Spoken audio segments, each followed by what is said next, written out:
I heard the words clearly. My son didn't shout them. That might have been easier, actually. He said them casually, like he was tossing a napkin in the trash. "You're too much trouble."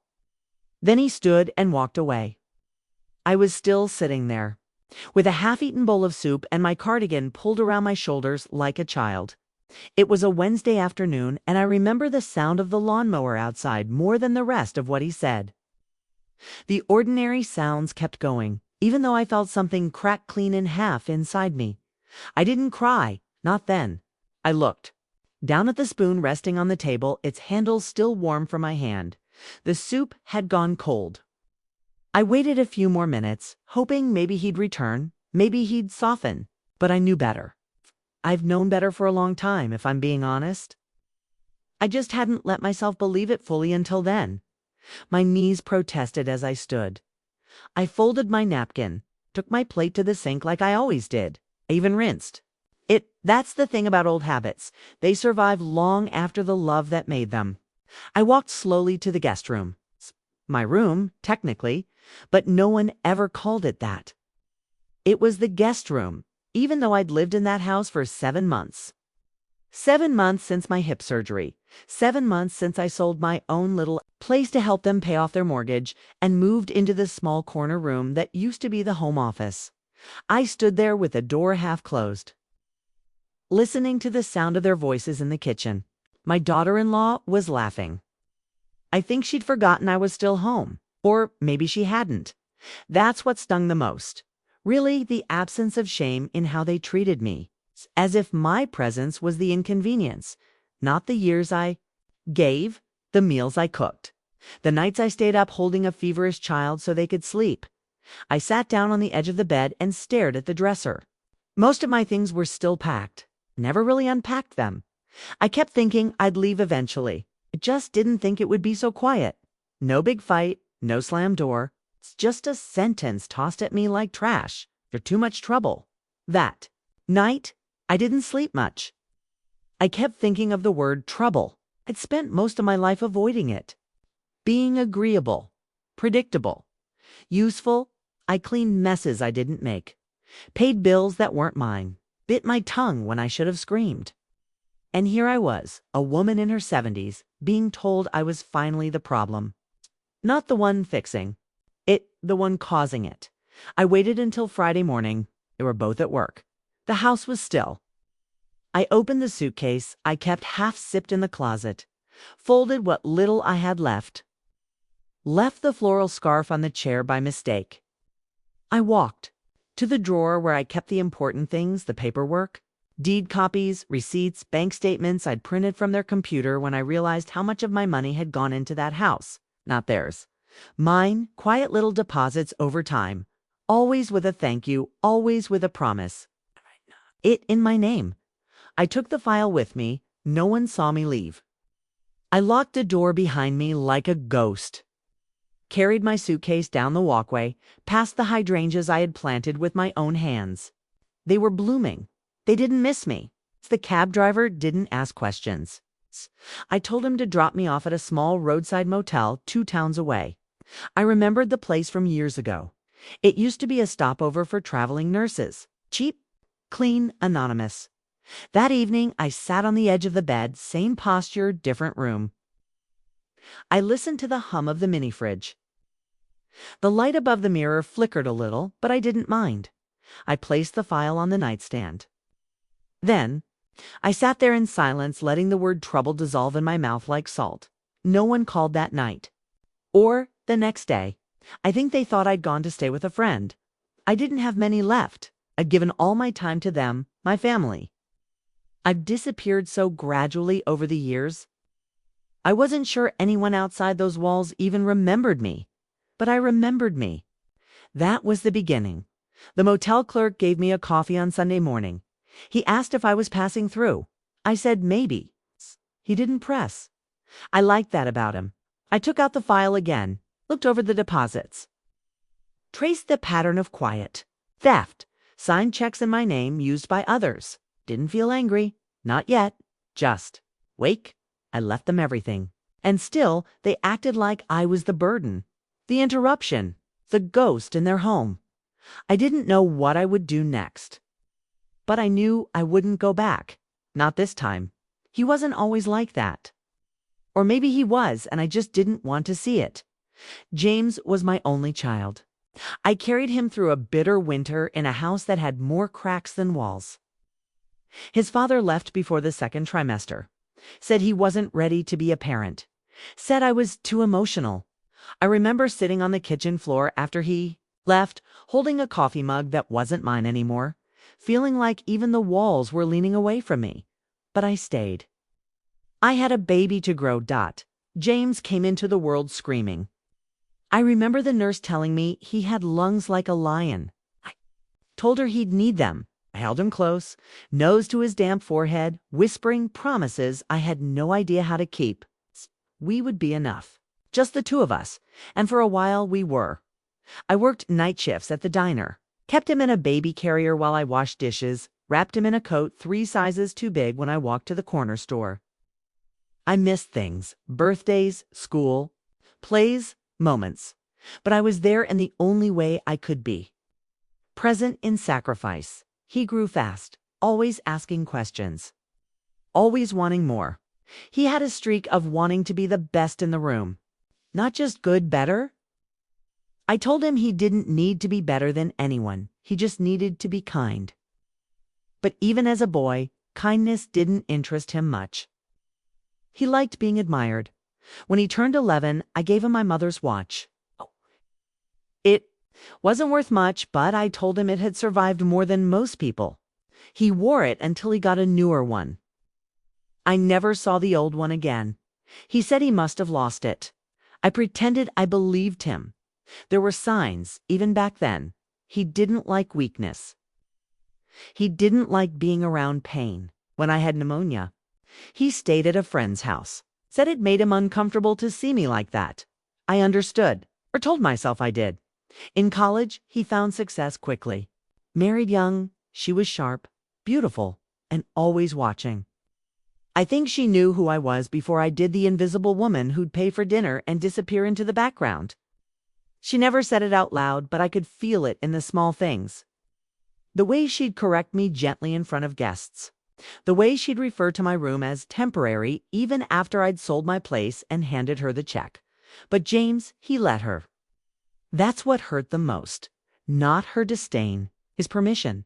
I gave them everything I had. After the fall, when my hips shattered and I needed surgery, I didn't ask them for help. They offered. Said it was better if I stayed with them while I healed. Said it made sense, so I sold my little garden house. Quiet street, overgrown roses, peeling porch swing. My favorite place. Gone in 30 days. I moved into their guest room. Not big enough for a queen bed. I bumped my knees on the dresser most nights. But I told myself it was just until I got stronger. 7 months. During that time, I noticed how little space I actually took up. My mug moved to the back of the cabinet. My blanket folded and placed in a basket. My pictures never made it out of the suitcase. Tried once to hang one in the hallway. A photo of James as a toddler holding a stick like a sword, eyes full of wonder. It disappeared the next day. I didn't ask. I already knew. She liked a clean house. She said, minimalist. I started keeping my things in drawers, out of sight. Started eating at different times so I wouldn't be in the way. My voice grew softer. My shoes stayed by the door. I called it courtesy, but really, I was shrinking, bit by bit.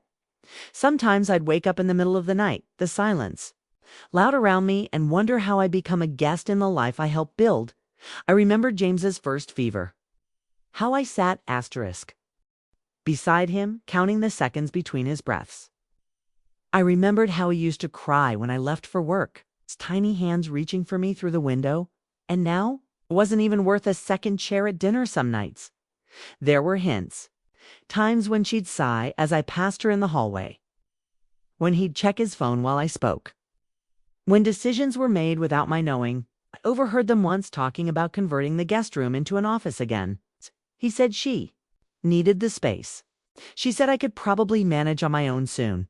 They didn't know I was standing in the next room. I didn't confront them. What would I have said? That I felt like a ghost? That my son, the boy I raised on borrowed bread and prayer, now treated me like a piece of furniture he forgot how to use. No, I just stayed quieter. Watched. Waited. That was my mistake. Waiting for kindness from people who had none left to give. They began to speak to me in short, efficient sentences. Less warmth, more tolerance. Like I was the last obligation standing between them and a simpler life. And I began to believe it until that afternoon. When he said it, "You're too much trouble." Not shouted, not even whispered. Just spoken. As if naming a fact. That was the moment the waiting stopped. It started with a misdelivered envelope. A thick white packet. Placed on the kitchen counter beside the toaster. My name wasn't on it, but it was addressed to the house. I thought maybe it was one of the many bank statements they were always getting. I didn't plan to look. I truly didn't. But it slipped open when I picked it up. The corner torn. Like someone had already opened it once. I saw my name. That's what stopped me. Not hers. Not his. Mine. Buried in the middle of a dense page of financial summaries, a transfer record with my name listed in bold letters. Next to a long string of numbers I didn't recognize. An account I'd never seen. Underneath, smaller print. Owner's signature on file. Owner. I stood there holding that paper like it was a piece of my own body I hadn't known had been taken. I scanned the rest quickly. Numbers, legal language, routing codes, and then another page. This one with a photocopy of a document I'd never signed. My name scribbled in faint, unfamiliar ink. Not even my handwriting. It looked like a child, imitating an adult or someone rushing. My heart didn't race. My hands didn't shake. It was stranger than that. I felt quiet. Frozen, like the moment had stepped out of time. I laid the pages flat on the counter and leaned over them slowly, one palm bracing me. They used my name. They'd opened an account, or maybe moved money in my name. Maybe even used my social security number. I couldn't tell for sure. I didn't understand all the financial details. But I understood enough. I recognized the shape of deceit. Later that night, the house had gone still. I opened the file drawer in the hallway, the one they thought I didn't know about. She always kept it locked, but they'd left it open that day, careless. Or a confident dot inside were folders, neatly labeled, taxes, loans, utilities, and then one in the back, unmarked. I took it gently, as if it might burn. Inside, receipts with my name, transactions made months ago. Some dated right after I'd sold my house. One looked like a down payment for a car. Another showed money moved between accounts. I traced the amounts with my finger, familiar numbers. It's the same ones that used to sit in my old savings account. There was even a medical form signed with my name, authorizing them to make decisions on my behalf. It was dated around the time of my surgery. When I'd been too drowsy to remember what I was signing, I sat down on the floor, not the bed, not the chair, the floor, and I just stayed there with the file open on my lap, watching the edges of the paper curl. Under the lamplight, I'd spent most of my life forgiving things that shouldn't be forgiven. Telling myself stories so I could sleep at night. He's tired, she's under stress, they're just trying to make ends meet. But this wasn't neglect. This wasn't frustration. This was intention, cold, methodical. Planned they had taken from me with open hands and smiling faces. And they had done it with my name, my trust, my quietness. I didn't cry, not that night, not the next morning either. What would tears have changed? The next morning I put the papers back, left no trace. I tucked the memory into a quiet part of my mind and went about the day as usual. Made myself tea, took my pills, folded the laundry she left on the couch. I didn't speak much, neither did they. No one noticed. I watched them, though, closely. The way they moved through the house, the way they spoke in low voices near the doorway. I started listening more to the gaps in their stories, the overlaps in their excuses. Every time she said we don't have much left. Every time he said we're just trying to get by, and all the while I thought of that document with my name on it, scribbled in someone else's hand. The betrayal didn't come with shouting. It came with signatures. It came with fine print. It came with shared passwords I'd once trusted them with, now turned into tools I didn't understand. One evening I asked him gently if he'd seen my last bank statement. Said I couldn't remember when it last came. He barely looked up from his phone. Said maybe I was confused. Said I shouldn't worry about it. Said he'd take care of it like he always did. That sentence stayed with me all night. Take care of it like he always did. I stared at the ceiling long after the house had gone dark. I thought of the years I'd spent protecting him, of every birthday cake made with coins scraped from grocery change. I thought of the snow boots I bought instead of a new coat for myself. I thought of the summer I worked double shifts so he could have a new laptop for college. And now he was erasing me with a pen. I made my decision the next morning. I went to the library, the old branch near the edge of town. Quiet place. Still smelled like paper and time. Asked for help printing. Out my credit report. Took the printouts to a corner table and read every page. There they were, accounts I didn't know, inquiries I never made. I circled them all in red. Then I made a folder. The woman at the front desk gave me a paperclip. She didn't ask what I was doing.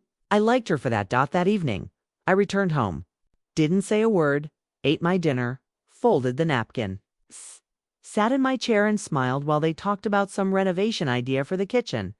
She wanted new cabinets. He nodded like he was already planning it.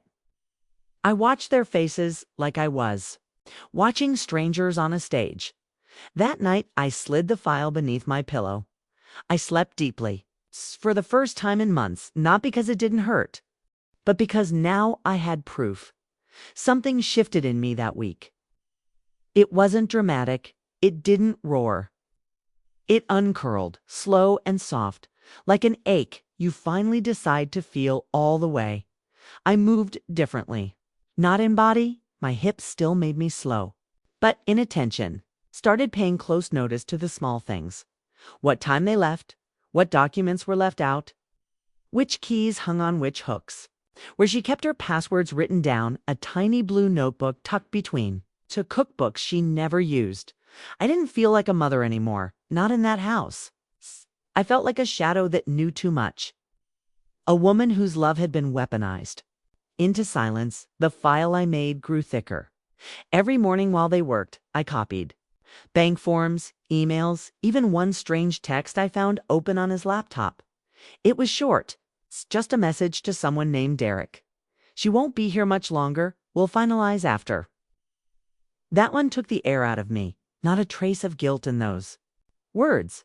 Just the casual language of someone making arrangements. Like I was furniture scheduled for removal. I didn't confront him. I didn't want another excuse. I wanted clarity, and I was getting it piece by piece. One evening, I opened the hall closet and pulled down the old fireproof box I'd brought with me when I moved in. It was still locked. Inside were my old house deeds, my birth certificate, my late mother's, letters, and a sealed envelope I'd never opened, my divorce papers, which I never had the heart to read. I opened them now. Read every word, not because I needed to, because I wanted to know how many endings I'd survived. More than I remembered, I laid the papers out on the bed and stared at them like a map.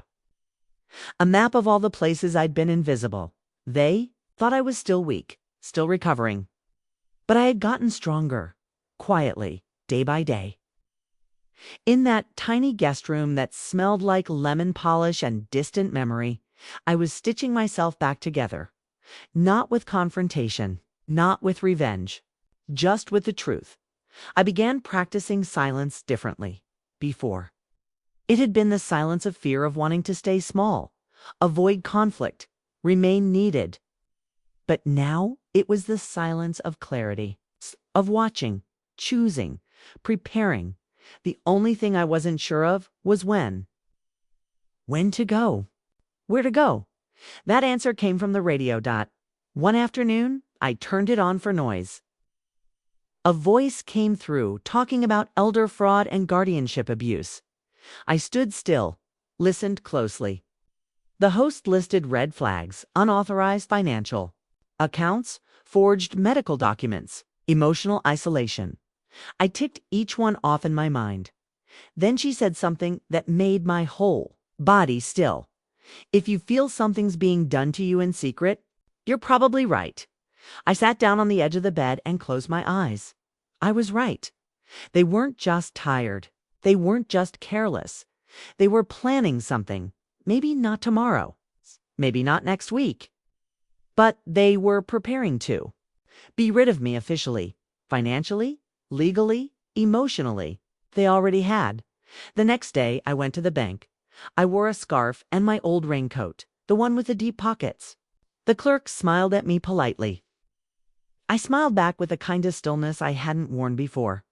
I asked to speak with someone privately, show them my ID, told them I had reason to believe there were accounts in my name that I didn't authorize. The man behind the glass looked concerned, pulled up a screen, asked a few quiet questions, typed, then asked me to wait a moment. When he returned, he had 3 documents printed out, all with my name, none with my actual signature. He asked if I wanted to file a claim. I said yes. I told him not to notify the account holders just yet. I needed time. I needed to leave cleanly.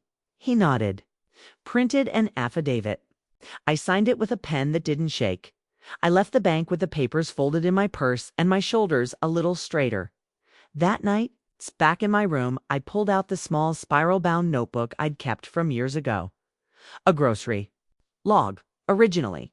I started making a list, not of things to buy, but of things I still owned, things no one could take from me. My name, my story, my past. My mother's letters, my spine, even if it ached, my stillness. My power to leave, my right to never explain. I wrote those lines slowly, then read them back to myself aloud. The voice didn't tremble. It didn't need to anymore.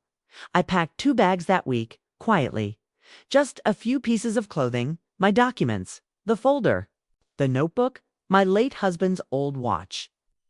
I didn't tell anyone I was going. I didn't leave a note. On the morning I chose, they were both out. I knew their schedules well by then. I slipped out the back, down the alley, hailed a cab from the gas station a few blocks away. I had already called ahead to the motel, same room number as before. When I walked in, the curtains were open. Light was pouring through the thin linen. I sat on the bed, bags at my feet, hands in my lap. I wasn't afraid. I wasn't shaking. I was done waiting. I didn't slam a door. I didn't leave a note scrawled on lined paper. There was no final conversation, no suitcase by the door, no cinematic goodbye.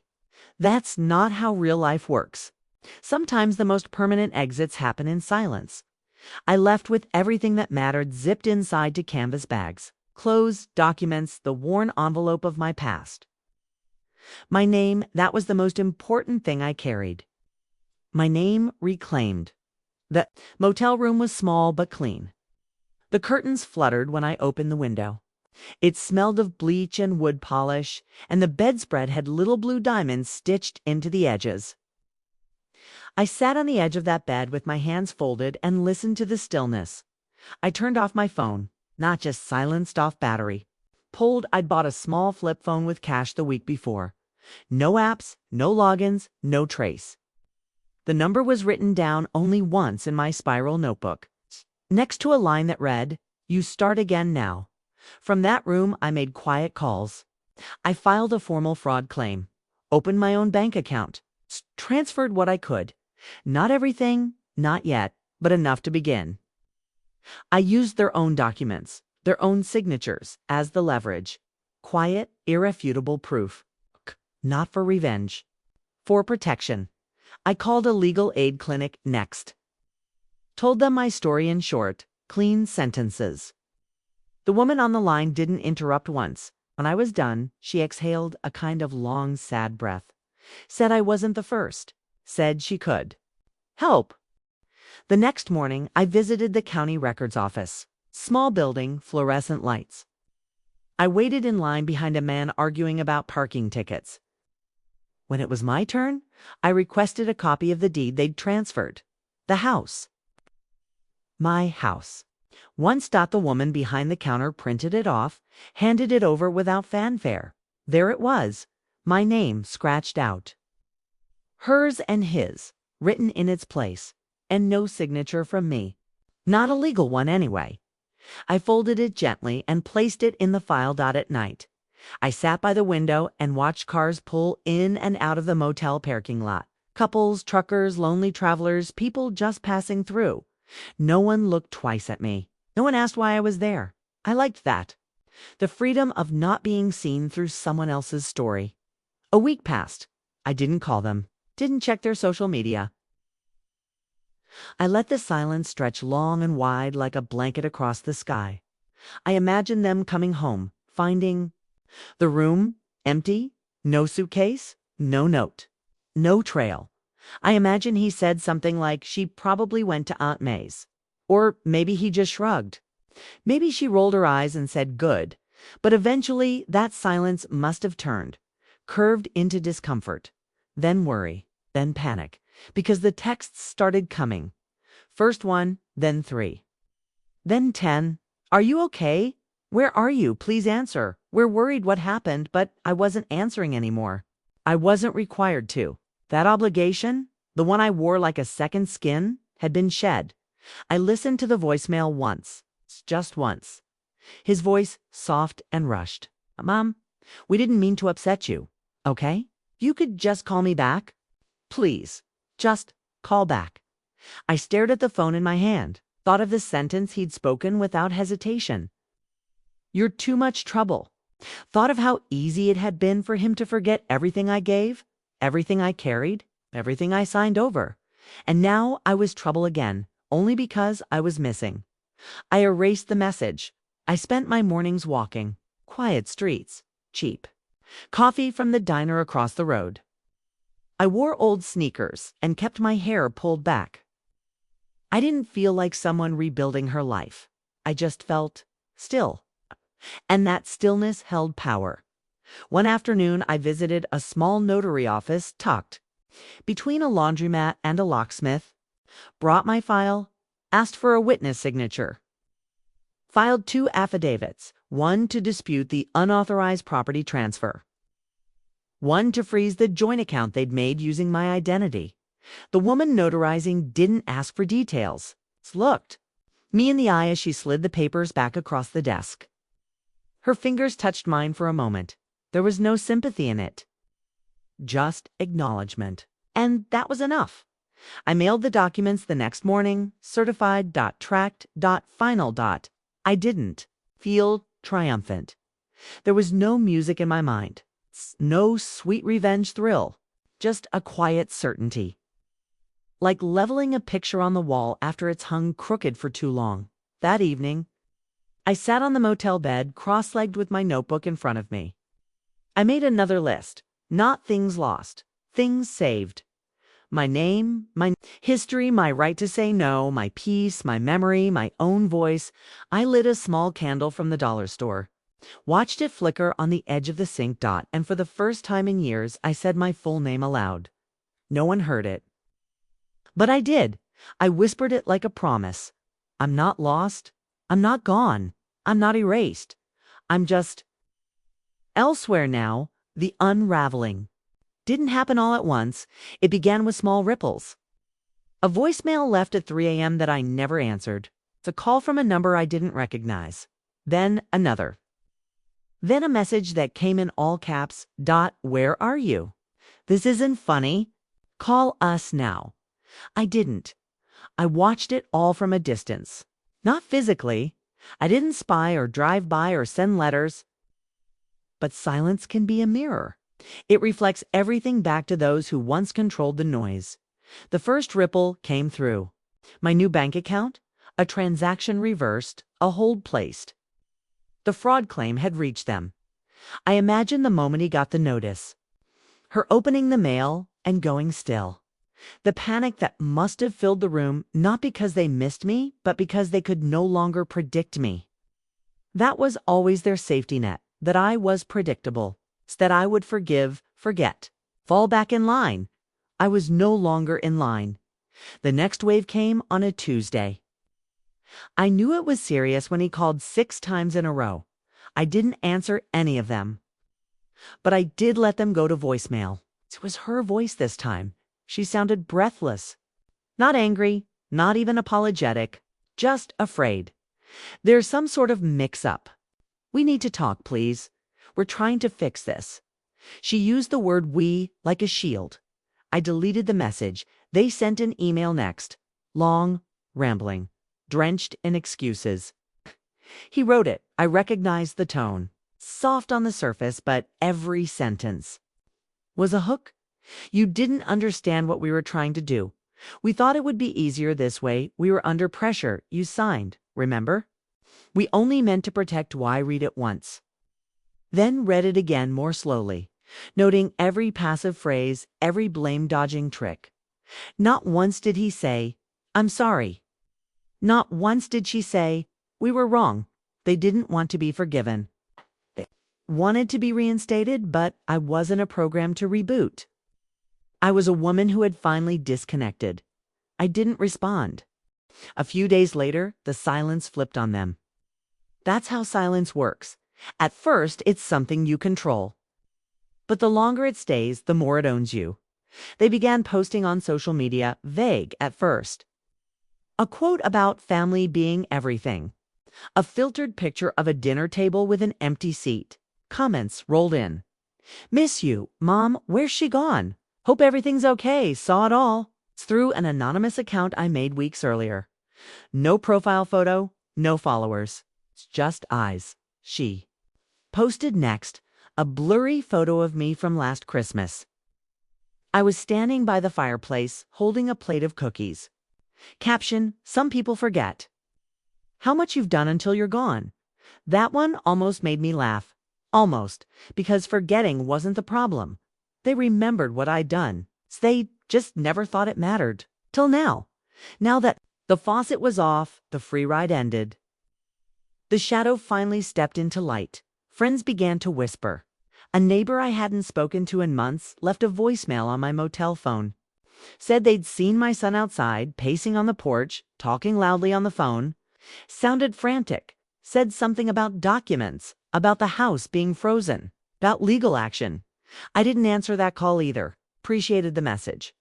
Though the confirmation that the ripples had become waves? It was a Thursday when I got the letter.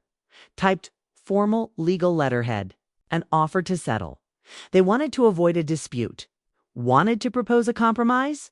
Wanted to restore peace to the family. I sat with the letter on my lap for a long time. They still didn't understand. Peace was not a transaction. It was not. A document signed under duress. It was not money returned with conditions. It was not an apology carved into the frame of a contract. Peace, for me, had come the moment I stepped out of that house. The moment I locked the motel door behind me. The moment I became unreachable, I filed the letter in the back of my notebook. They kept calling. Different numbers now, likely friends, maybe colleagues. One number left a voicemail in a low, gravelly voice, said they were worried, said they were hired to locate me. That one made my skin prickle. I changed my number the next day, moved. Motels 2 towns over, found one with a little garden in the back. The woman at the front desk wore soft sweaters and spoke only when spoken to. I liked her. I spent my days in quiet routine. Morning tea, reading, writing letters I never sent. In the evenings, I'd sit by the garden and let the breeze carry everything away. Their guilt, their noise, their panic. I watched a bird once building a nest in a gutter. Small, unbothered, determined. Piece by piece. It made something new out of twigs that others had stepped over. That's what I was doing. No one had to see it to make it real and still. The messages trickled in. One from my son a week later. The first one that sounded different. Less anger, more defeat. I don't know what you want. We're falling apart here. Please. Falling apart. I thought about that phrase for a long time. I hadn't wished it on them. I hadn't acted out of vengeance. Had only stepped away. And yet, without me, they unraveled. Because everything they built was borrowed. Even their stability, even their story, even their comfort. It all leaned against a woman they called. Too much trouble. Now that woman was gone, and the house had no walls left. The motel garden wasn't much, but it gave me something to do with my hands. A patch of dirt lined with chipped stones. A few stubborn marigolds pushing through hard earth. I started weeding it one morning without asking. No one stopped me. That alone felt like permission. The woman who ran the place, her name was Norma, noticed. She brought out a plastic watering can the next day and said, without looking at me, "You've got a touch." Then she walked away. That was the beginning of something. Not a friendship, something softer. A silent rhythm. Each morning I rose with the sun, swept the leaves off the porch near my room, watered the little garden. Norma started leaving old coffee in a thermos by the front desk with a sticky note that just said, M. I took it without a word. I wasn't trying to build a new life. I was just living. And living quietly and freely turned out to be more powerful than anything I had done before. I opened a small savings account at the local credit union. What a used coat from a church thrift store. It was warm and heavy and had a missing button. I sewed on a mismatched one from a sewing kit I found in my bag. I liked it more that way. I stopped checking their pages at first. I had watched them like someone waiting for an apology. Now I didn't even think to look. Their noise no longer touched me. They were far away in the past, in the fog, in a story that had ended. I started walking to the corner library again. Read books I never had time for. Mysteries, history, even poetry. One afternoon, while flipping through a book of Mary Oliver poems, a small girl wandered into my reading nook. She had tangled hair and a chocolate smear on her cheek. She looked at me like I was a question. She asked if I was someone's grandma. I smiled, said, "Not anymore." She blinked, then handed me a picture book and asked me to read it. I did, slowly, carefully. Her mother came rushing in a few minutes later, apologizing. I said it was no trouble. It WASN single quotes. The next week, they came back. Her name was Ava. Her mother's name was Grace. Grace was soft-spoken and carried sadness in her shoulders. We spoke in short phrases at first, whether library hours, Ava's drawings. Over time, she began to stay a little longer. Sit near me while Ava colored. One day, Grace brought me a muffin from the bakery down the street, said Ava insisted. I thanked her, though I knew it was her way of asking if I was okay without asking outright. I was okay, more than okay. I'd started to feel real again. No longer a shadow in someone else's house. No longer a problem to be managed. At night, I sometimes lit the candle again, the one I'd kept from the old motel. Watched the flame dance. Wrote short entries in my notebook, not lists now, not legal notes.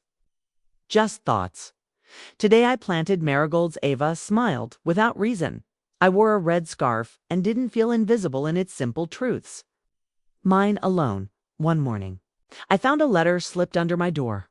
No name on the envelope, but I knew the handwriting. To my sons. I didn't open it right away. I let it sit on the nightstand for 2 days. When I finally did, I read it in one slow sitting. It was shorter than I expected. No justifications this time. No twisting of truth. Just a few sentences. He said he was sorry, that they didn't realize what they had until it was gone. That he understood if I never wanted to speak to them again, that they were hurting. He ended with a line I hadn't expected. I miss your quiet. I folded the letter, tucked it in the back of my notebook.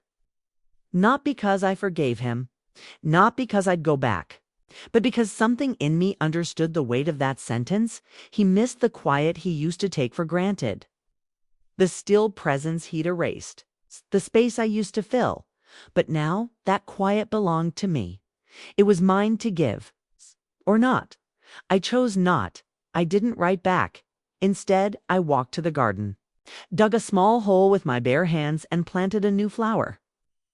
A yellow one, bright, unapologetic. I pressed the soil down gently and sat with it for a while. That evening, Grace invited me to dinner. Nothing fancy, just pasta and warm bread. Insisted on setting a place for me.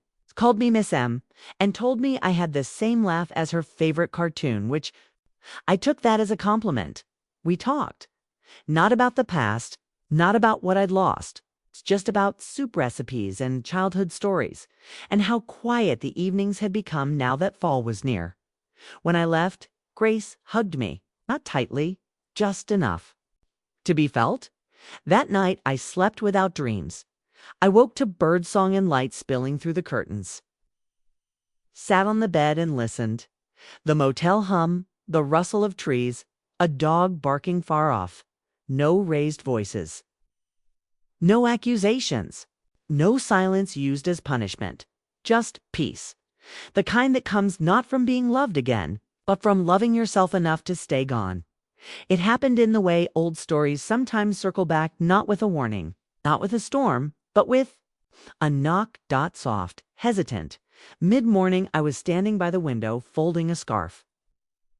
The one with the tiny embroidered birds I'd bought from the church shop. Still smelled faintly of lavender. When I heard the knock, I paused. My breath didn't catch, my hands didn't tremble. I just knew. I opened the door halfway. He stood there in the same coat I remembered, though it looked older now, or maybe he did. There were lines around his eyes he hadn't earned the last time I saw him. He looked thinner, not sick, just worn, like life had gotten heavy in the weeks since I left. He said my name softly. I said nothing. He asked if he could come in. Still, I said nothing. Just opened the door wider, not as a gesture of forgiveness, but as a sign that I wasn't afraid. He stepped inside and looked around the room as if trying to fit me into this new space. His eyes landed on the notebook on the table, the candle stub near the sink, the folded laundry stacked with care. I could feel him searching for signs of the woman he'd lost. He sat in the chair by the window. I remained standing. He looked down, then back up, and said he didn't know where to start. I stayed quiet, so he started where most cowards do. In the middle, he told me things had been hard, that they'd panicked, that money was tight and mistakes were made. He used words like we and pressure and didn't mean to. He kept folding his hands, then unfolding them, like the gesture might save him. I listened. Not to his words, to his pauses, the places where the truth sat behind the silence. He told me he was sorry, that he missed me, that she had left temporarily, or maybe permanently. He wasn't sure, that the house was in legal trouble now, that everything was different, that everything was falling apart. I thought of all the years I spent keeping things from falling apart, quietly, without asking, without being asked. He said he found my letter. I told him I hadn't written one. He looked confused, then embarrassed. It wasn't a letter, I explained. It was an absence. He nodded, eyes glassy now, said he understood. I don't think he did. He asked if we could start over. I walked to the table, poured myself some tea, let the silence between us stretch. He said he didn't want money. It's just a chance to make it right. But I wasn't here to make anything right. I was here to stay whole. He stood up then, walked to the table, reached for the mug in front of me like he'd done so many times before, then stopped himself. It was a tiny moment, but it meant everything. I told him he could sit. He didn't. He said he was sorry again, quieter this time, said he was wrong, said he didn't know why he let it happen. And I almost answered, almost said, what had been rising in me for weeks. But I didn't, because he already knew. Instead, I asked if he remembered the winter I had pneumonia. He looked up quickly, blinked. I told him I remembered. He had stayed at a friend's house, too uncomfortable to watch me struggle for breath. Said he couldn't bear to see me like that. But the truth was, he just couldn't bear the inconvenience. I told him that was the moment I first felt it, the beginning of being too much. He lowered his head. I didn't say it to punish him. I said it because it was true. He asked if there was anything he could do. I told him no, that this wasn't a story he could fix with a gesture, that I wasn't something broken in need of mending. I said I wished him peace. But peace didn't mean reunion. Peace meant distance. He nodded. Slowly, like the words were heavy. He didn't cry. I didn't either. He turned to leave, then paused at the door, said he hoped one day I might let him know where I go next. I told him gently that I wouldn't. He waited for me to soften. I didn't. He stepped out, closed the door behind him. I sat down, poured a fresh cup of tea, listened to the soft tick of the clock Norma had given me, watched the steam rise and fade. That evening, Ava and Grace came by. They brought warm bread wrapped in foil and a small bouquet of wildflowers in a mason jar. I didn't tell them what happened. I didn't need to. Ava sat on the floor playing with paper dolls. Grace asked how my day had been. I said it was full. She smiled, handed me the flowers, said she'd found them near the library. We ate in peace. After they left, I lit the candle again, wrote a single sentence in my notebook. Not everyone who finds me gets to keep me. The mornings came gentler now. I woke before the sun most days. Not from pain, but from peace. It's the kind that settles in your bones when you finally stop fighting for a place in someone else's house. I no longer carried the weight of being too much or not enough. I had become exactly what I was, a woman who remembered, and then chose to let go. I spent my final week at the motel tying up small threads. Gave Norma a plant I'd raised from seed in an old tin can. Returned the book Ava had lent me, the one with the bent corner and the drawing she'd taped inside the back cover. A woman with silver hair and wings. She said it was me. I folded the picture and tucked it into my notebook. I no longer needed proof of who I had been, but I kept the drawing because someone had seen me. That was enough. Grace asked if I was staying. I told her the truth. I didn't know. Maybe a small town farther north. Maybe the coast. Somewhere with wind and salt in the air. I wanted to smell something older than memory. She nodded. Didn't ask why I needed to leave. Some people understand without words. The kind of understanding you earn only after you've been abandoned and still choose not to disappear. I made one final stop before leaving town, not to say goodbye, to release. I took the bus to a quiet lake I'd visited once as a girl. It was still there, smaller than I remembered, but still wrapped in reeds and stillness. I walked the edge until I found a flat rock near the waterline, sat down, placed the folder in my lap. Inside it, the deeds, the forged documents, the affidavits, the letters, the things that tried to erase me. I pulled them out one by one, ran my fingers along their edges, whispered thank you, not for what they were, but for what they taught me. Then, slowly, I tore them, not violently, not in anger, just enough. I let the pieces drift into the water one at a time. The wind carried some, the rest sank. I didn't watch them go. I didn't need to. I reached into my coat pocket and pulled out the last thing, a photo. It was old, faded. My son at age 5, grinning in rain boots, holding a paper crown I made from scraps. Behind him, a banner that read, "You are everything to me." I looked at that child, the one who existed before pride grew tall and shame grew quiet. I pressed the photo to my lips once, then folded it and placed it beneath a stone near the water's edge. Not to forget, but to set it down. I walked back slowly, not looking over my shoulder, not counting the pieces. The motel room felt lighter when I returned, as if the walls had felt the letting go.